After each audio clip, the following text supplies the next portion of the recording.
Sobat Mako, jumpa kembali bersama saya Vivin Citra tentunya di podcast kesayangan kita, Mako Suara Cita. Dan ayo, siapa nih Sobat Mako yang ada di rumah gitu ya, udah tahu belum gitu, atau pernah baca spanduk, banner dan juga lain sebagainya, bahwa NIK itu akan berubah menjadi NPWP. Jadi nggak usah pakai NPWP lagi. Udah tahu informasinya belum? Kalau misalnya belum tahu, nah ini dia kesempatannya, karena kali ini saya akan ngobrol langsung dengan Ibu Siti Rahayu SEMSI. Beliau ini adalah penyuluh pajak ahli madya Kanwil DJP Jawa Timur 3. Bu Yayu, apa kabar? Alhamdulillah baik, Pak Citra. Terima kasih banyak, disambut luar biasa. Saya datang, ini pertama kalinya saya masuk di kantor pajak sini loh Bu. Ternyata luar biasa banget loh ya Sobat Banglo. Di sini itu lengkap banget, mulai ada studio ya Bu Yayu ya. Saya tadi diajak ke lantai 3 jalan-jalan, kemudian ke ruangannya Bu Yayu juga. Waduh, luar biasa. Kalau nggak kenal nggak sayang ya Mbak Citra. Betul, ya. berarti memang pepatah lama itu ada benernya Bu Yayu ya. Jadi kalau udah datang ke sini, mengenal lebih jauh mengenai kantor pajak ya. Betul. Baru tahu ya ada kantor wilayah ya Pak ya. Saya tuh taunya Bu, makanya saya tadi ngobrol sama Bu Yayu ya off the record gitu kan ya Sobat Maku. Saya pikir tuh kantornya yang di Balai Kota, di alun-alun. Nah gitu di situ ya. saya pikir oh ya sudah berarti podcast saya. Ternyata salah Bu. Salah. Ternyata ya. di sini gitu ya. Di sini ada kantor wilayahnya. Jadi di sini kantor wilayah DJP Jawa Timur 3 Mbak Citra. Oh begitu. Jadi di Jawa Timur tuh ada 3 kanwil. Ada kanwil DJP Jawa Timur 1 di Surabaya. Kanwil DJP Jawa Timur 2 di Sidoarjo, dan kami di Kanwil DJP Jawa Timur 3 di Malang ini. Nah, Kanwil ini membawai 15 KPP Mbak Citra. Wilayahnya luas nih, dari Tulungagung, Trenggalek gitu ya, sampai Banyuwangi Mbak Citra. Oh. KPP Malang Utara yang di alun-alun termasuk salah satunya. Berarti ini yang menaungi KPP yang ada di Malang wilayah Jatim 3. Jatim 3, baik kalau gitu. Bener deh, kalau nggak kenal maka nggak sayang. Kalau nggak kenal kita nggak tahu ya Bu, ternyata wilayahnya mana aja seperti itu. Bu Yayu, seperti di awal yang Citra bilang tadi ya, ini kan saya aja jujur nih ya, ini juga baru tahu loh Bu. Kalau baca gitu sekilas, ini apa sih kok NIK ganti NPWP seperti itu kan ya. Sebenarnya ini udah lama nggak sih Bu, ini Bu? Ya, Sobat Mako perlu tahu ya, ini sudah lama sebenarnya gitu ya. NIK menjadi NPWP itu sebenarnya amanah dari Undang-Undang Harmonisasi Peraturan Perpajakan. Nah, Undang-Undang Harmonisasi Peraturan Perpajakan ini sendiri sudah disahkan 29 Oktober 2021. Jadi di Undang-Undang HPP ditegaskan bahwa untuk orang pribadi wajib pajak yang merupakan penduduk Indonesia, NPWP menggunakan NIK, nomor induk kependudukan. Dan ini kemudian diatur lagi di PMK 112 garis miring PMK 03 tahun 2022 di mana NIK menjadi NPWP itu berlaku sejak 14 Juli tahun 2022. Berarti sudah tahun lalu ya? Sudah 6 bulanan udah gitu ya. Lumayan loh. Jadi ini harusnya. Tepat pada hari pajak 14 Juli tahun 2022. Gitu. Bu, kalau boleh tahu nih, kenapa sih gitu ya NIK ini harus berubah menjadi, atau NPWP ini kan akhirnya nomornya diubah menjadi NIK seperti itu ya. Ini kenapa? Apa yang melatar belakangi sehingga dirubah seperti itu? Tujuannya yang pertama ini memberikan kemudahan bagi wajib pajak sendiri gitu ya. Kalau semula NPWP itu susah dihafal kan ya, ada panjang. 15 digit, panjang 15 digit. Ya, betul. Sebenarnya NIK itu malah 16 digit. Lebih panjang lagi ya. Tapi ini ada keinginan dari pemerintah sendiri ya, Presiden Jokowi juga menegaskan satu identitas, satu nomor identitas gitu ya, atau kita kenal single identity number gitu ya. Jadi kayak pinginnya kita nanti semua layanan administrasi, tidak hanya perpajakan, apapun layanan administrasi itu menggunakan nomor induk kependudukan.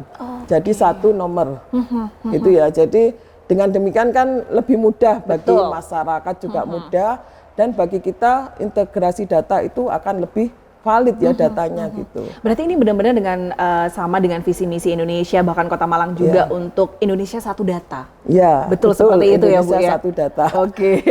Jadi NPWP-nya ganti NIK gampang, jadi nggak perlu bawa lagi.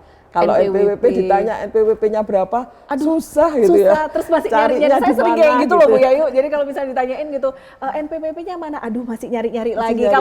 Kalau KTP itu kan NIK itu kan selalu kita bawa kemanapun gitu ya. Jadi ke depan mungkin malah bisa jadi ATM juga pakai NIK.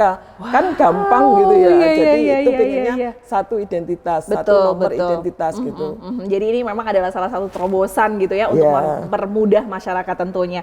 Bu, ini kembali lagi kalau Bu Yayu tadi mengatakan bahwa NIK ini dirubah menjadi NPWP supaya lebih memudahkan. Nah, sekarang kalau kita gitu ya, dulu itu kan kalau punya NIK belum tentu punya NPWP seperti itu. Betul. Nah, dengan adanya program ini gitu, apakah nanti untuk kita yang punya NIK ini secara otomatis punya NPWP juga seperti itu? Ini juga menjawab ya keresahan dari masyarakat ya. Awalnya undang-undang HPP mau disahkan rame, NIK jadi NPWP. Itu akhirnya viral. Loh, punya NIK harus bayar pajak. Betul. Itu nggak seperti itu Mbak Citra gitu ya. Sobat Mako juga, Sobat Mako ya. Iya, betul. Sobat Mako perlu ketahui juga bahwa nantinya gitu ya, yang NIK menjadi NPWP itu untuk wajib pajak lama harus masih ada tahap yang harus dilakukan, yaitu proses pemadanan data.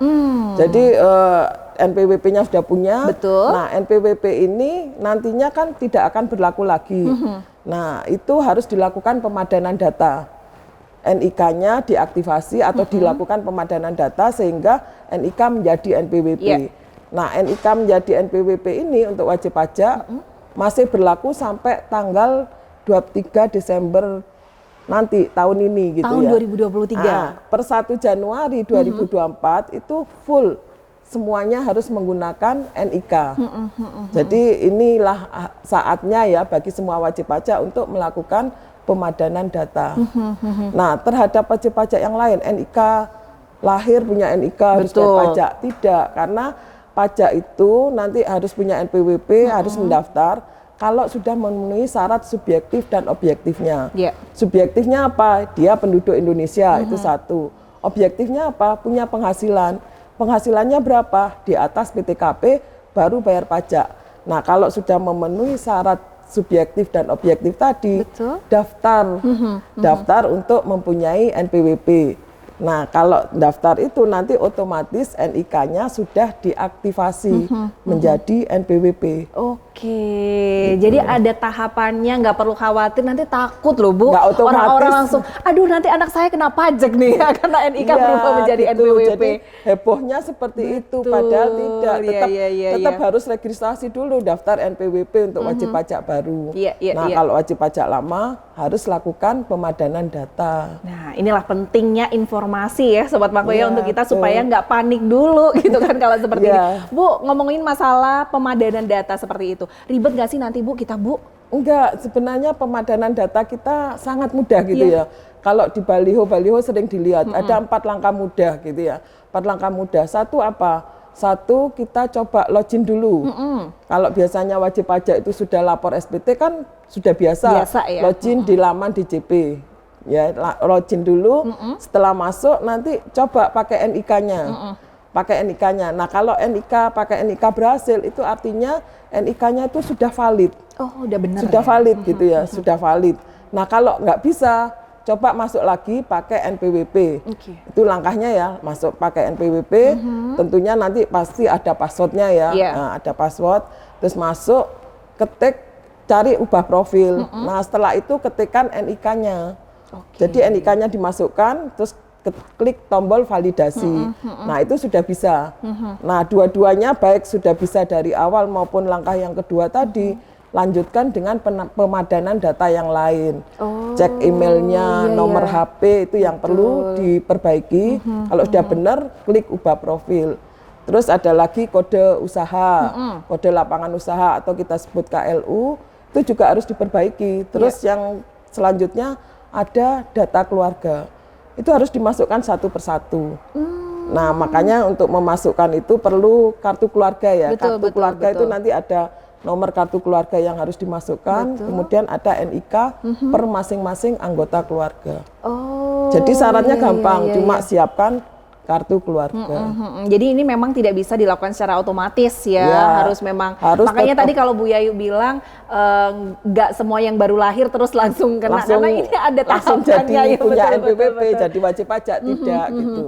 Bu, ngomongin masalah validasi ini menarik buat saya ya, karena kita ini kan ada ya Bu, untuk yang istri NPWP-nya ikut suami, begitu kan betul, ya, ada yang ya. seperti itu. Nah, ini bagaimana kalau nantinya NIK ini kan sekarang ini sudah menjadi NPWP, validasinya nanti seperti apa kalau begitu? Nah, karena di kita di Indonesia itu sistemnya masih satu kesatuan gitu ya.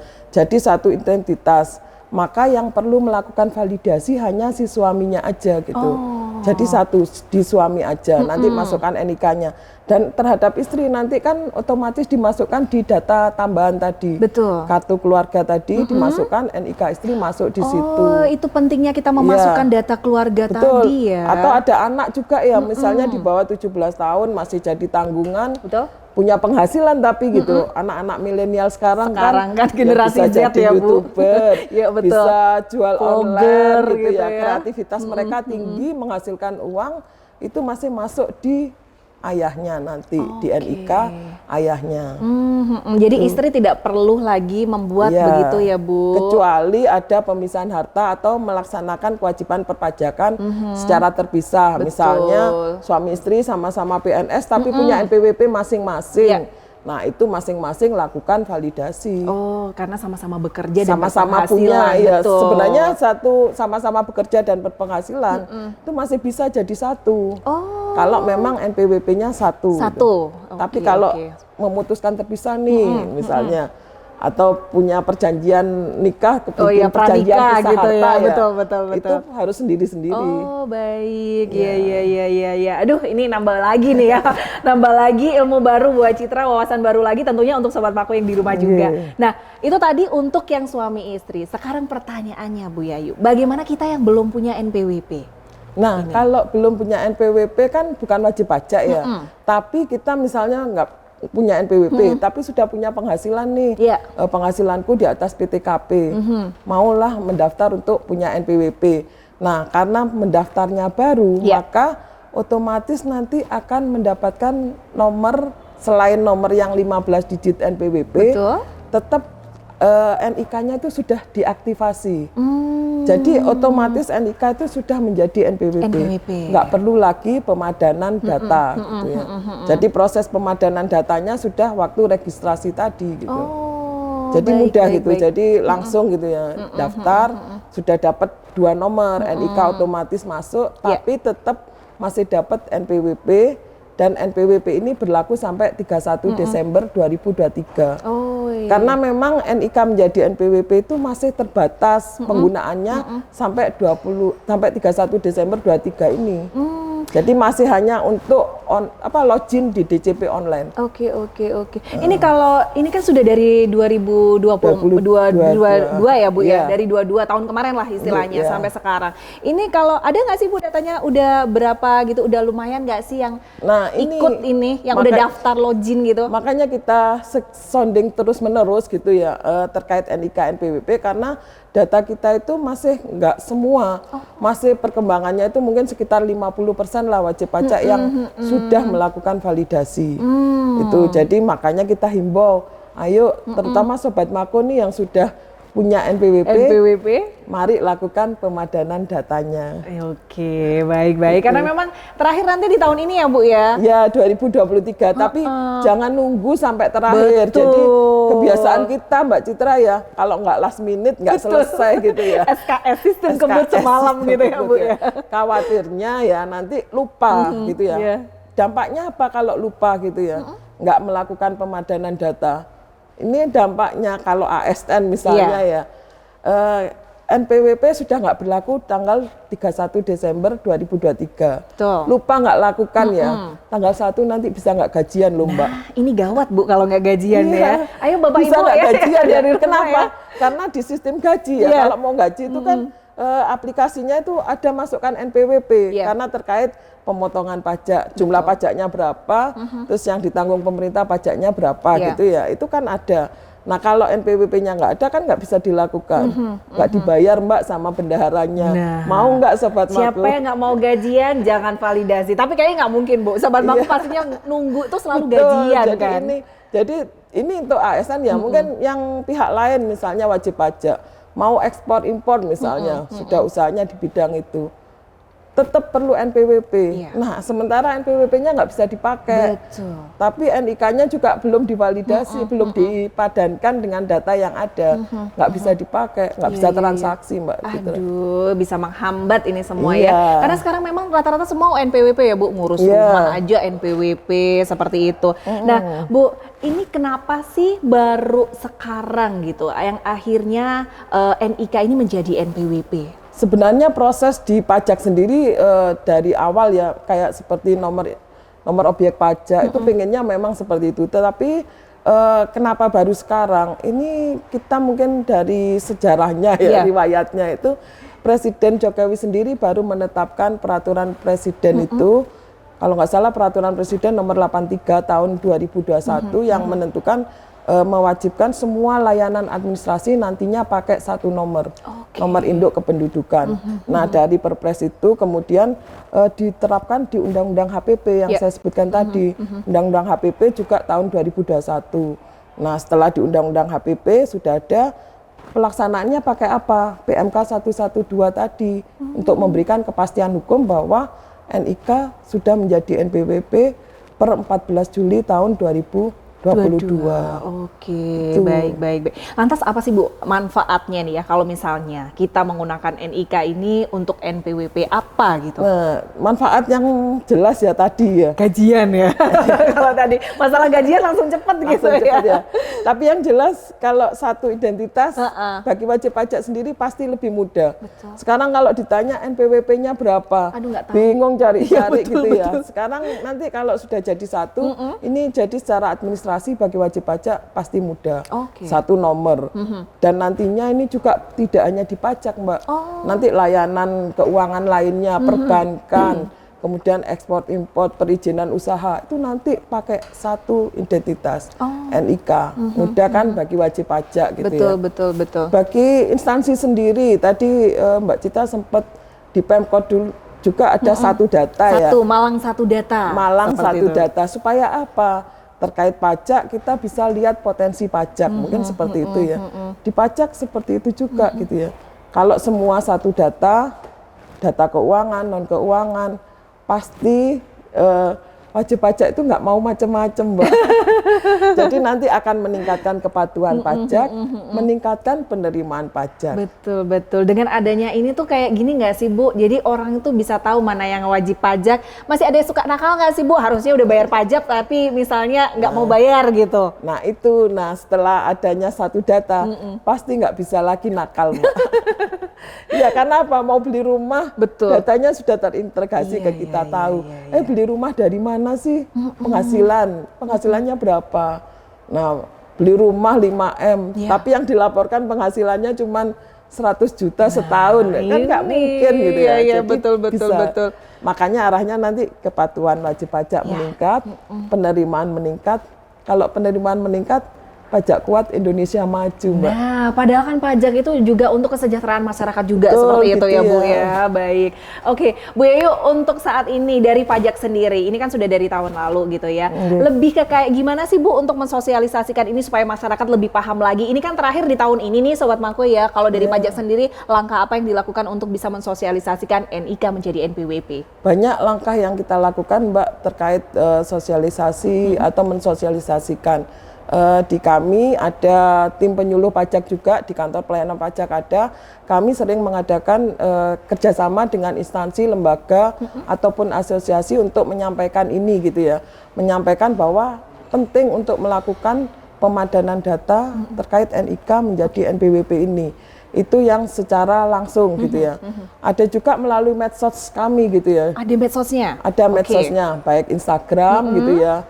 Instagram tiap KPP, Kanwil juga punya Instagram masing-masing Mbak. Kita sounding di situ, ada Instagram, YouTube gitu ya, Facebook.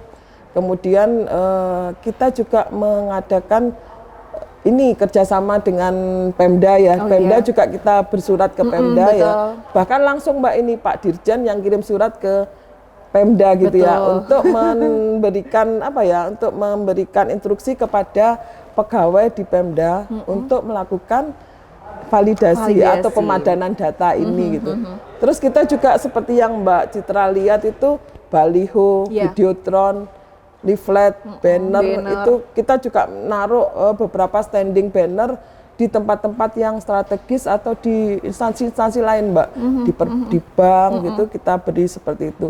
Supaya apa? Supaya masyarakat aware gitu, supaya masyarakat tahu dan kemudian melakukan pemadanan data ini. Bu, ini pertanyaan dari saya. Mungkin nih ada sobat Mako yang ada di rumah gitu ya, yang ini kan harus login dan juga lain sebagainya gitu ya. Mungkin ada yang wajib pajak tapi tidak bisa menggunakan bagaimana cara login dan juga lain sebagainya. Apakah kantor pajak di sini juga memfasilitasi untuk sobat Mako boleh datang ke kantor pajak kalau misalnya tidak bisa atau seperti apa? Bisa Mbak, semua bisa. Ke Kanwil pun bisa gitu. Nanti juga akan ada nomor WhatsApp di tiap-tiap KPP. Mungkin nanti bisa kita beri nomor WhatsApp Kanwil juga. Kalau ada masalah, kadang-kadang memang ada kendala Mbak terkait validasi. Kadang kita coba sekali klik pakai NPWP, pakai NIK sudah bisa, berarti sudah tervalidasi. Terus ada juga nggak bisa gitu. Kenapa nggak bisa? Ternyata data itu beda. Beda nama aja bisa beda Mbak. Jadi misalnya di NIK-nya namanya saya itu Siti Rahayu, kemudian ternyata di NPWP namanya S Rahayu gitu ya, itu nggak bisa gitu ya. Jadi nanti dicek salahnya di mana. Nah kalau salahnya di data yang pajak, ya harus ke KPP terdekat Mbak, KPP terdaftarnya untuk melakukan perbaikan. Bisa juga salahnya itu di Dinas Kependudukan ya, betul. Jadi bisa ke sana gitu. Jadi memang pentingnya untuk melakukan cross check terlebih dahulu. Jadi biar nggak bingung ya nanti, kok nggak bisa ini nggak bisa, padahal salah tadi nama begitu ya Bu Yayu. Makanya jangan nunggu terakhir ya. Khawatirnya sudah 31 mau lakukan baru inget nih mau lakukan gitu ya. Ternyata nggak valid Mbak. Wah itu dia. Padahal sudah mepet 31 ternyata harinya Minggu, nggak bisa ke Dispenduk Capil. Jadi ngurusnya susah lagi. Tanggal 1 nggak bisa digunakan. Betul. Gitu. Jadi ini mumpung masih ada kesempatan untuk sobat Mako yang ada di rumah, yuk cepetan kita lakukan pemadanan data gitu ya, validasi NIK menjadi NPWP gitu ya. Baik, terima kasih banyak Bu Yayu atas waktunya. Mungkin yang terakhir nih Bu Yayu, apa yang ingin disampaikan untuk sobat Mako yang di rumah terkait ini NIK menjadi NPWP ini? Ini juga menjawab keresahan masyarakat ya Mbak ya, bahwa NIK menjadi NPWP tidak otomatis wajib pajak, tidak otomatis harus membayar pajak, itu yang pertama. Jadi penerapan NIK NPWP ini perlu dilakukan pemadanan data dulu oleh masyarakat ya, oleh wajib pajak khususnya gitu ya. Setelah itu baru NIK bisa menjadi NPWP. Nah ini meskipun waktunya masih lama sampai 31 Desember 2023 ini, tapi kita himbau supaya pemadanan data segera dilakukan. Kalau terjadi masalah supaya bisa segera diselesaikan. Itu terkait dengan pemadanan data NIK menjadi NPWP. Nah, yang kedua Mbak ya, ini terkait dengan pelaporan SPT tahunan. Nah, Sobat Mako jangan lupa kalau sampai dengan tanggal 31 Maret ya paling lambat itu sudah wajib untuk melaporkan SPT tahunan orang pribadi. Nah, tidak perlu nunggu 31 Maret, lakukan segera dengan e-filing, lebih cepat, lebih nyaman. Bisa kapan saja dan di mana saja. Itu yang terkait SPT. Nah, sekaligus waktu menyampaikan SPT tahunan, kalau belum pemadanan data, lakukan pemadanan data dulu juga. Jadi harapan kami sih per 31 Maret ini sudah selesai semua pemadanan data. Kan jadi lebih tenang gitu ya Mbak ya. Seperti itu. Nah, lanjutnya Sobat Mako jangan lupa untuk ikutin medsos kami, Twitter, YouTube ya, di @pajakjatim3, Instagram juga, Instagram, Twitter di @pajakjatim3, kemudian ada Facebook juga, Kanwil Pajak Jatim 3, dan ada juga podcast Mbak. Ada podcastnya juga. Ngopi asik, ngolah pikir cara santai, informatif dan komunikatif. Luar Di sana biasa. banyak info-info terbaru terkait pajak. Baik, jadi untuk Sobat Maku langsung aja di follow ya, jangan lupa ya, langsung aja bisa ikuti dan tahu informasi mengenai pajak atau NIK ini menjadi NPWP. Sekali lagi terima kasih banyak Bu Yayu. Sama-sama, Sehat Mbak selalu Citra. ya. Sehat Terima juga kasih untuk sudah Mbak menjamu Citra. kita yang sangat luar biasa di kantor Kanwil Sama-sama. Pajak 3 ini Pajak ya. 3. Sehat-sehat Ibu. Ketemu di Amin. lain waktu lagi kalau Ya, gitu terima ya. kasih. Dan inilah Sobat Mako, obrolan Citra tentunya menjawab semua keresahan dan pertanyaan Sobat Mako yang ada di rumah mengenai NIK ini menjadi NPWP. Semoga informasinya bermanfaat dan kita ketemu lagi di lain kesempatan dengan narasumber dan tema yang berbeda. Saya Vivin Citra pamit undur diri, sampai jumpa.